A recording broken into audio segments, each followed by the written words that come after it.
আমি বিভিন্ন সময় দেখেছি আমার নাম ব্যবহার করেও মানুষ অনেকজন অন্যায় করে থাকে, কেরিয়ারটা নষ্ট করে দিবে। যারা অন্যায় করেছে তাদেরকে তো প্রশ্রয় দেওয়ার কোনো সুযোগ নেই। যারা অন্যায় করেছে, যাদের বিরুদ্ধে দুর্নীতির অভিযোগ পাওয়া যাবে, তারা গ্রেপ্তার হবে, এটাই স্বাভাবিক। এটা তো বাংলাদেশের নতুন নিয়ম না। অন্যায় করলে অন্যায়কারীকে শাস্তি পেতেই হবে। শুধু আমি একটা জিনিস বলতে চাই, কিছু অন্যায় মিথ্যাভাবে হয়ে থাকে। যেমন সারা বাংলাদেশে আমি ঢাকা মহানগর দক্ষিণ যুবদলের নেতৃত্বে রয়েছি। আপনারা সোশ্যাল মিডিয়া আমাকে এমনভাবে ক্রিয়েট করে দিয়েছেন যে সবাই আমাকে চেনে এবং নাম জানে।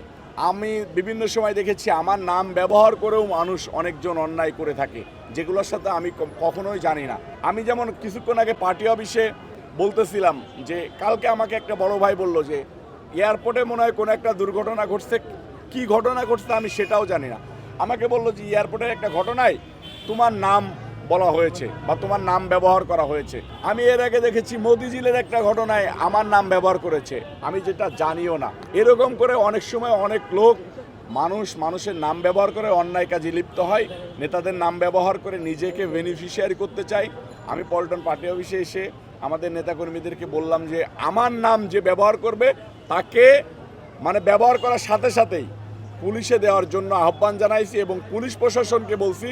এবং আপনাদের মাধ্যমে আমি সকল ডিপার্টমেন্টে এবং সকল মানুষকে বলতে চাই, আমি রবিউল ইসলাম নয়নের নাম ব্যবহার করে যদি কেউ কোনো প্রকার ব্যক্তিগত সুবিধা নিতে চায়, আল্লাহর রাস্তে যেন তারা থানায় কমপ্লেন করে এবং আমার সাথে যোগাযোগ করে আমাকে দিয়ে একটা মামলা করায়, এটা আমি চাই। আমি দেখতেছি যে এরকম অন্যায়কারীরা নিজেরা অন্যায় করে অন্য মানুষের নাম দিয়ে আমাদের কেরিয়ারটা নষ্ট করে দিবে। কারণ জনাব তারেক রহমান সাহেব অন্যায়ের বিরুদ্ধে জিরো টলারেন্স আছে। তো যদি তারেক রহমান সাহেব তো জাস্টিফাই করার সুযোগ নাই, ওনার কাছে কোনো না কোনো ওয়েতে একটা মেসেজ চলে যাবে যে এই দিকে মনে হয় নয়ন অন্যায় করাইছে, তাহলে আমার কেরিয়ারটা শেষ হয়ে যাবে।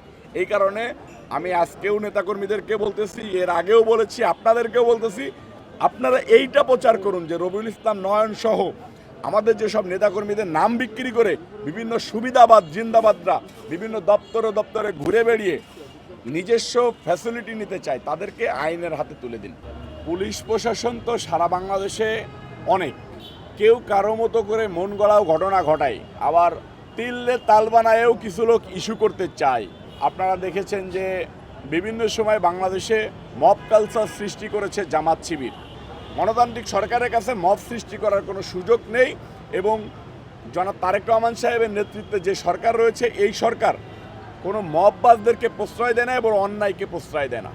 আমাদের নেতা তারেক রহমান সাহেবকে নিয়ে বিভিন্ন সময় বিভিন্নজন বিভিন্ন রকম করে কার্টুন তৈরি করেছে। অনেক পত্রিকাও আগে কার্টুন তৈরি করেছে, প্রথম আলো করেছে, ডেইলি স্টার করেছে, অনেক পত্রিকাই করেছে।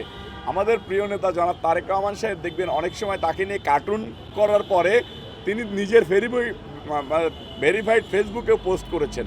এটা তারেক রহমান সাহেব মনে করেন যে শহীদ রাষ্ট্রপতি জিয়া রহমান সাহেব গণতন্ত্রের প্রবক্তা, এটা গণতান্ত্রিক দেশ, এই গণতান্ত্রিক দেশে যে কেউ যে কোনো কিছু বলতে পারে এবং করতে পারে, সেটা ন্যায়ের ভিতরে থাকলেই হলো।